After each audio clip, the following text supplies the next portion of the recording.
नमस्कार। हम लेकर आए हैं कुछ ताज़ा खबरों और विश्लेषणों पर एक गहरी नज़र। हमारा मकसद है कि इन जटिल विषयों से मतलब जो सबसे जरूरी जानकारी है वो निकालें। हाँ, ताकि सबको एक साफ तस्वीर मिल सके कि दुनिया में चल क्या रहा है, एक तरह से जानकारी का शॉर्टकट। और कोशिश रहेगी कि कुछ दिलचस्प तथ्य और शायद थोड़ी बहुत हास्य की झलक भी हो। तो आज बात होगी न्यूयॉर्क के नए मेयर की, ब्राजील में होने वाले COP30 की, अमेरिकी राजनीति और हाँ, ब्लैक होल्स की भी। बिल्कुल, तो जरा देख लेते हैं क्या क्या है आज।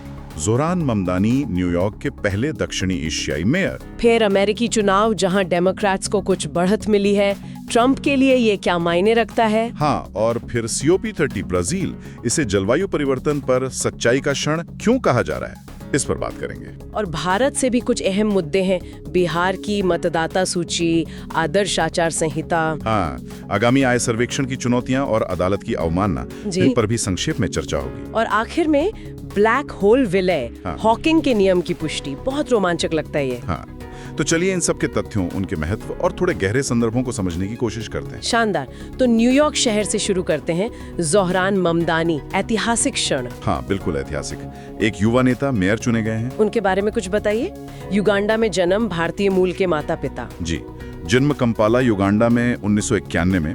माता पिता जाने माने नाम है मीरा नायर और महमूद ममदानी। और न्यूयॉर्क के लिए कई मायनों में पहले हैं। हाँ, पहले दक्षिण एशियाई मूल के मेयर, पहले मुस्लिम और एक सदी से ज्यादा समय में सबसे युवा भी। और उन्होंने जून 2025 की डेमोक्रेटिक प्राइमरी में एंड्रू कोमो जैसे दिग्गज को हराया था। सही कहा।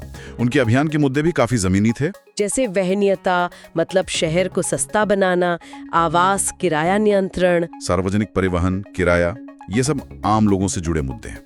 तो ये सिर्फ एक चुनावी नतीजा नहीं, बल्कि कुछ बड़ा संकेत है ना? बिल्कुल, ये सिर्फ एक जीत नहीं है। देखिए, इसका प्रतिनिधित्व और प्रतीकवाद बहुत अहम है। अमेरिका में, खासकर न्यूयॉर्क में, दक्षिण एशियाई समुदाय काफी बड़ा है और बढ़ रहा है। उनके लिए बहुत बड़ी बात है। हाँ, ABC 7 न्यूयॉर्क ने भी यही कहा कि शहर के 3 लाख से ज्यादा दक्षिण एशियाई मतदानी के सफर से प्रेरित हुए हैं। और ये राजनीतिक बदलाव का भी संकेत है। हाँ, जरूर। ये दिखाता है कि डेमोक्रेटिक पार्टी में और खासकर शहरी राजनीति में युवा, प्रगतिशील और गैर पारंपरिक उम्मीदवार वो अब आगे आ रहे हैं। मतलब एक तरह से पीढ़ीगत बदलाव कह सकते हैं। और उनकी पहचान भी देखिए, अप्रवासी, मुस्लिम, दक्षिण एशियाई पहले कम्युनिटी ऑर्गेनाइजर थे। ये कई पहचानों का संगम है। उन्होंने कई भाषाओं में प्रचार भी किया था, हिंदी, उर्दू, स्पेनिश। जी हाँ, लेकिन ये भी सच है कि उनके अभियान को आलोचना भी झेलनी पड़ी, खासकर अंतर्राष्ट्रीय मुद्दों पर उनके विचार, जैसे भारत या फिलिस्तीन पर, या उनकी आस्था को लेकर भी। तो दिलचस्प बात क्या है इसमें? दिलचस्प ये है कि ये जीत सिर्फ प्रतीकात्मक नहीं है। ये अमेरिकी शहरी राजनीति में जो बदलाव आ सकते हैं, उनकी तरफ इशारा करती है। कुछ और आंकड़े, जैसे उन्हें वोट कितने मिले प्राइमरी में?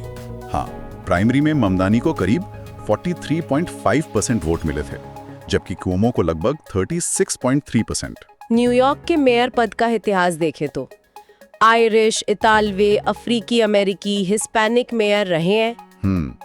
लेकिन दक्षिण एशियाई मूल के और मुस्लिम, ये पहली बार है। और उनकी नीतियां, किराया नियंत्रण, मुफ्त बसें, शहर के स्वामित्व वाले किराना स्टोर, चाइल्ड केयर का विस्तार, ये सब उनके प्रगतिशील एजेंडे का हिस्सा हैं। उनका अपना इतिहास भी है। 7 साल की उम्र में युगांडा से अमेरिका आना। हाँ, और एक दिलचस्प बात ये कि 2009 के कॉलेज आवेदन में उन्होंने खुद को एशियाई और ब्लैक या अफ्रीकन अमेरिकन दोनों बताया था। लेकिन न्यूयॉर्क जैसे जटिल शहर में वादे पूरे करना आसान नहीं होगा। बिल्कुल नहीं। महंगाई, आवास, परिवहन, ये बड़ी चुनौतियां हैं। शासन करना आसान नहीं होगा। भारत और दक्षिण एशिया के लिए क्या मतलब है इसका? देखिए, भारतीय प्रवासियों के लिए तो गर्व का पल है ही। भारत अमेरिका संबंधों पर भी असर पड़ सकता है, सॉफ्ट पावर के तौर पर। लेकिन उनकी आलोचनाओं को देखते हुए शायद कुछ बारीकियां भी हों। हाँ, संभव है। और अगर सप्लाई चेन के नजरिए से देखें तो उनके किराना स्टोर या परिवहन के प्रस्ताव सीधे लॉजिस्टिक्स, शहरी सप्लाई चेन और लागत नियंत्रण से जुड़ते हैं। तो कुल मिलाकर मुख्य बातें क्या हैं? ऐतिहासिक जीत है, बदलते राजनीतिक रुझान दिख रहे हैं, शासन की बड़ी चुनौती सामने है और प्रवासी समुदाय के लिए इसका खास महत्व है। ठीक है, न्यूयॉर्क से आगे बढ़ते हैं। अमेरिका में 4 नवंबर को कुछ और चुनाव हुए। डेमोक्रेटिक पार्टी के लिए नतीजे अच्छे रहे। हाँ, इन्हें ट्रंप के काल्पनिक दूसरे कार्यकाल की पहली बड़ी परीक्षा के तौर पर देखा जा रहा था। मंदानी की जीत के अलावा वर्जीनिया और न्यू जर्सी में भी डेमोक्रेट जीते। जी, वर्जीनिया में एबिगेल स्पैनबर्गर गवर्नर बनी, करीब 57.5% वोट से, और न्यू जर्सी में भी डेमोक्रेटिक उम्मीदवार जीते लगभग 56.3% वोट के साथ। तो ये डेमोक्रेटिक पार्टी के लिए एक अच्छा संकेत है 2026 के चुनावों से पहले? हाँ, कह सकते हैं। एक सकारात्मक संकेत तो है ही, दिखाता है कि पार्टी में अभी भी दम है। और ट्रंप का प्रभाव, क्या ये नतीजे उनके असर पर सवाल उठाते हैं? बिल्कुल, ये सवाल तोड़ रहे हैं। क्या रिपब्लिकन पार्टी में उनका दबदबा कम हो रहा है?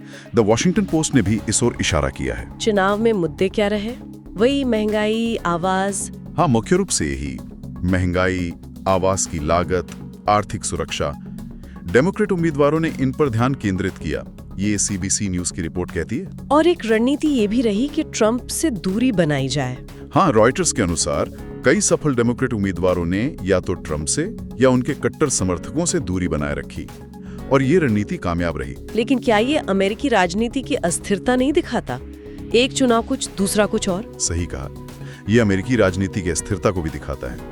एक नतीजा भविष्य की गारंटी नहीं है। और इसका वैश्विक असर भारत के लिए? देखिए, अमेरिकी राजनीति में जो भी रुझान आते हैं उनका असर दुनिया पर पड़ता है, व्यापार, जलवायु नीति, रक्षा, सब पर। तो भारत जैसे देशों को इन पर नजर रखनी होती है। बिल्कुल, खासकर अगर शक्ति संतुलन बदलता है। आर्थिक नजरिए से देखें तो राजनीतिक बदलाव अक्सर नीतिगत बदलाव लाते हैं, निवेश, व्यापार नियम, ऊर्जा नीति, जिसका असर वैश्विक लॉजिस्टिक्स, मुद्रा और व्यापार पर पड़ सकता है। हाँ, तो संक्षेप में डेमोक्रेटिक पार्टी को बढ़त मिली है, लेकिन अमेरिकी राजनीति अनिश्चित बनी हुई है और वैश्विक नीतियों पर इसका असर पड़ सकता है। चलिए अब वैश्विक मंच पर चलते हैं। जलवायु परिवर्तन, ब्राजील के बेलेम शहर में COP30 सम्मेलन, सच्चाई का क्षण कहा जा रहा है इसे। हाँ, COP30 यानी कॉन्फ्रेंस ऑफ पार्टीज की 30वीं बैठक, ये UNFCCC के तहत होती है 10 से 21 नवंबर 2025 तक बेलेम में। बेलेम यानी अमेज़न क्षेत्र में? जी हाँ, अमेज़न वर्षावन के मुहाने पर। ये जगह का चुनाव ही अपने आप में एक संदेश है। अब ब्राजील के राष्ट्रपति लूला डा सिल्वा ने इसे सच्चाई का कॉप कहा है। मतलब ये कि अब नेताओं को सिर्फ वादे नहीं करने, बल्कि अपनी प्रतिबद्धता साबित करनी होगी, एक्शन दिखाना होगा। अमेज़न में आयोजन, सच्चाई का क्षण, ये शब्द भारी हैं। क्या वाकई कुछ अलग होगा इस बार? देखिए, उम्मीद तो यही की जा रही है, पर चुनौतियां बहुत हैं। इसे सच्चाई का क्षण इसलिए कह रहे हैं क्योंकि पिछले वादों और जमीनी हकीकत में जो अंतर है वो अब छुपाए नहीं छुप रहा। जैसे limon.fr की रिपोर्ट कहती है कि सिर्फ करीब 32% देशों ने ही अपने राष्ट्रीय स्तर पर निर्धारित योगदान NDCs को अपडेट किया है। और अमेज़न में आयोजन का विरोधाभास। हाँ, एक तरफ ब्राजील जलवायु नेता बनना चाहता है, वनों की कटाई कम करने का दावा करता है, लेकिन दूसरी तरफ तेल अन्वेषण की योजनाएं भी हैं। बिल्कुल। तो इस बार फोकस नए वादों पर उतना नहीं है जितना पुराने वादों को लागू करने, प्रगति को मापने और जवाबदेही तय करने पर है। लेकिन क्या सिर्फ कार्यान्वयन पर जोर देने से काम चलेगा? कार्बन बाजार जैसे मुद्दे। कार्बन बाजार को अहम माना जा रहा है। ब्रुकिंग्स का कहना है कि COP30 इसे आगे बढ़ा सकता है। ब्राजील शायद एक स्वैच्छिक गठबंधन बनाने की कोशिश करे, लेकिन इसमें बड़े उत्सर्जकों की भागीदारी, वो एक चुनौती होगी। हाँ, और क्या ये प्रतिबद्धताएं कानूनी रूप से बाध्यकारी होंगी, ये भी बड़ा सवाल है। TideEarth.com जैसे स्रोत चेतावनी दे रहे हैं कि अगर सार्थक नतीजे नहीं मिले तो पूरी प्रक्रिया में थकान आ सकती है। हाँ, विश्वास टूट सकता है। मुख्य चुनौती यही है कि ये सिर्फ बातचीत न रहे, एक्शन दिखें। कोई और व्यावहारिक दिक्कतें भी हैं मेजबानी से जुड़ी? हाँ, रॉयटर्स ने रिपोर्ट किया है कि प्रतिनिधियों के लिए होटल सब्सिडी वगैरह पर कुछ असहमति है, लेकिन बड़ी चिंताएं दूसरी हैं। जैसे? क्या विकसित देश जलवायु वित्त, अनुकूलन, हानि और क्षति पर अपने वादे पूरे करेंगे? UN की रिपोर्ट तो कहती है कि मौजूदा प्रयास काफी नहीं है। तो अगर ये असफल रहा तो इसका असर वैश्विक शासन पर, सप्लाई चेन पर, जैसे कार्बन प्राइसिंग, वनों की कटाई मुक्त सप्लाई चेन, भारत और ग्लोबल साउथ पर, और खुद ब्राजील की साख पर पड़ेगा। दांव ऊंचे हैं। ठीक है, अब भारत से जुड़े कुछ मुद्दों पर बात करते हैं। शासन और चुनावी प्रक्रियाएं। पहला, बिहार मतदाता सूची का मामला। हाँ, बिहार में मतदाता सूची का विशेष गहन पुनरीक्षण हुआ, जिसे SIR कहते हैं। मतलब डोर टू डोर जाकर जांच करना, गलत नाम हटाना, नए जोड़ना।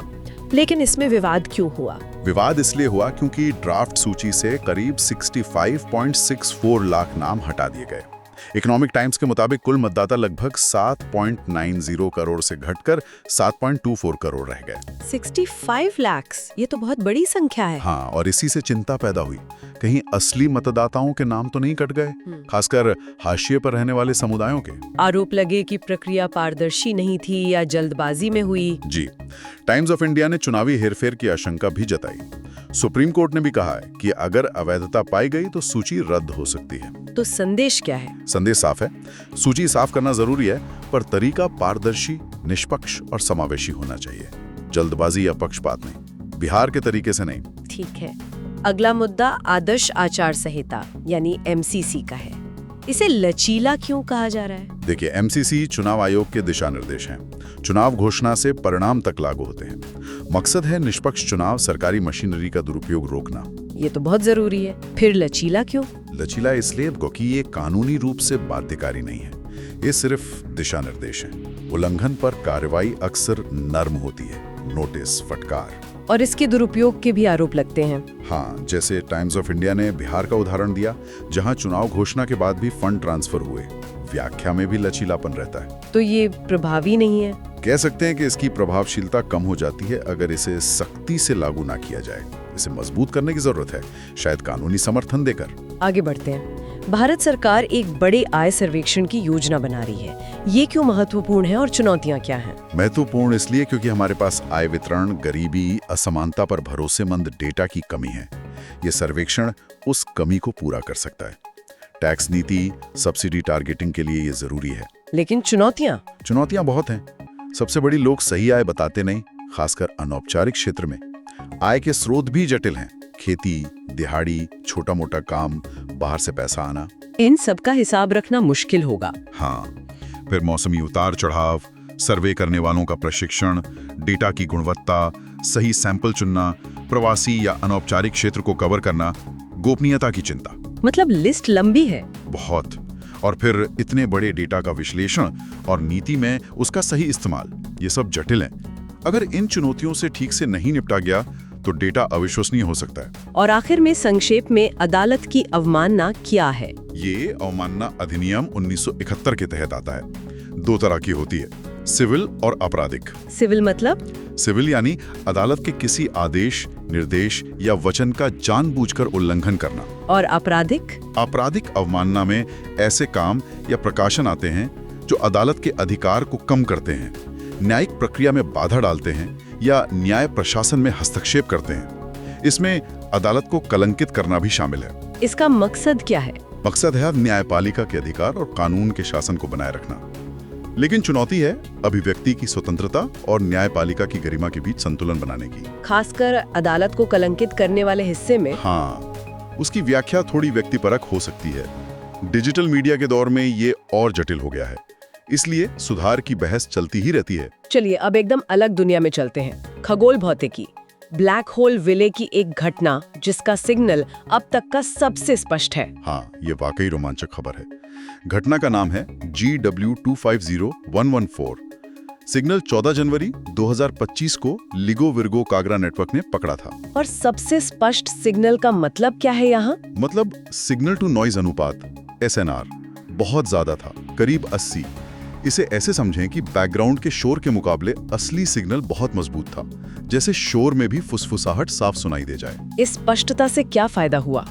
इससे वैज्ञानिकों को दो बहुत ही महत्वपूर्ण सिद्धांतों का सीधा परीक्षण करने का मौका मिला। कौन से सिद्धांत? पहला, रॉय केयर का 1963 का सिद्धांत कि ब्लैक होल को सिर्फ उसके द्रव्यमान और स्पिन, घुमाव से पूरी तरह समझा जा सकता है।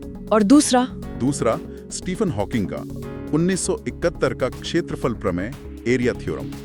यह कहता है कि जब दो ब्लैक होल मिलते हैं तो बनने वाले नए ब्लैक होल के इवेंट होराइजन का कुल क्षेत्रफल हमेशा बढ़ना चाहिए, घट नहीं सकता। तो क्या हुआ? क्या ये सिद्धांत सही साबित हुए? बिल्कुल। मैक्स प्लैंक सोसाइटी की रिपोर्ट बताती है कि सिग्नल इतना साफ था कि वैज्ञानिक ब्लैक होल स्पेक्ट्रोस्कोपी कर पाए। स्पेक्ट्रोस्कोपी मतलब विलय के बाद जो नया ब्लैक होल बना वो कुछ देर कांपा, जिसे रिंग डाउन कहते हैं, जैसे घंटी बजने के बाद झंझनाती है। अच्छा। इस कंपन से निकली गुरुत्वाकर्षण तरंगों के अलग-अलग सुरों या ओवरटोन्स को पहचाना जा सका। और ये सुर केयर और हॉकिंग के सिद्धांतों से मेल खाते थे? हाँ, विश्लेषण से पता चला कि ये सुर केर के मॉडल के अनुरूप थे और विलय के बाद इवेंट होराइजन का क्षेत्रफल भी हॉकिंग के प्रमेय के अनुसार बढ़ा हुआ पाया गया। कॉलेज ऑफ नेचुरल साइंसेज ने भी यही कहा। ये तो कमाल है। मतलब आइंस्टाइन, जिनकी सामान्य सापेक्षता इन सिद्धांतों का आधार है, और हॉकिंग दोनों सही साबित हुए। हाँ, और ये सिर्फ सिद्धांतों की पुष्टि नहीं है, ये दशकों के निवेश का, लिगो विर्गो कागरा जैसे उपकरणों की संवेदनशीलता बढ़ाने का और उन्नत डेटा विश्लेषण का नतीजा है। ये दिखाता है कि ब्रह्मांड के ये पिंड वैसा ही व्यवहार करते हैं जैसा सिद्धांतों में सोचा गया था। बिल्कुल। और अब उम्मीद है कि भविष्य में ऐसे और स्पष्ट सिग्नल हमें क्वांटम गुरुत्वाकर्षण जैसे और भी गहरे रहस्यों को समझने में मदद करेंगे। तो इस खोज का सार क्या है? सार ये है कि GW250114 ने ब्लैक होल भौतिकी में एक नया अध्याय खोला है। हॉकिंग और केर के सिद्धांतों को मजबूत अवलोकनीय प्रमाण मिले हैं और ये वैज्ञानिक प्रगति के लिए लंबे समय के निवेश और धैर्य के महत्व को भी दिखाता है। तो आज की इस गहन चर्चा में हमने कई महत्वपूर्ण विषयों को छुआ। न्यूयॉर्क में ऐतिहासिक बदलाव से लेकर अमेरिकी राजनीति के समीकरण, ब्राजील में जलवायु पर निर्णायक क्षण की उम्मीद, भारत में शासन और चुनावी सुधारों की जरूरतें और चुनौतियां, और अंत में ब्रह्मांड के रहस्यों को खोलती एक अद्भुत वैज्ञानिक खोज तक। हाँ, और इन सब में एक चीज कॉमन लगी। क्या? कि चाहे राजनीति हो, शासन हो या विज्ञान, हम लगातार पुरानी धारणाओं को परख रहे हैं, नई सच्चाइयों को समझ रहे हैं और भविष्य की चुनौतियों और मौकों का सामना करने के तरीके खोज रहे हैं। बिल्कुल। डेटा, पारदर्शिता, जवाबदेही और सिद्धांतों का व्यावहारिक परीक्षण, ये हर जगह महत्वपूर्ण साबित हो रहे हैं। सही कहा। और आज की बातचीत को समाप्त करते हुए एक विचार सोचने के लिए छोड़ जाते हैं। जी। हमने देखा कि कैसे ब्लैक होल विलय जैसी घटना आइंस्टीन और हॉकिंग के दशकों पुराने सिद्धांतों की पुष्टि करती है। क्या हमारे सामाजिक और राजनीतिक सिद्धांत जैसे लोकतंत्र, न्याय या समानता भी इसी तरह की कठोर साक्ष्य आधारित कसौटियों का सामना कर सकते हैं, खासकर जब नई तकनीकें और वैश्विक चुनौतियां उन्हें लगातार परख रही हैं? ये सोचने वाली बात है। इस पर विचार करने के लिए बहुत कुछ है। अगली बार फिर मिलेंगे कुछ नए स्रोतों और नई जानकारियों के साथ। नमस्कार। नमस्कार।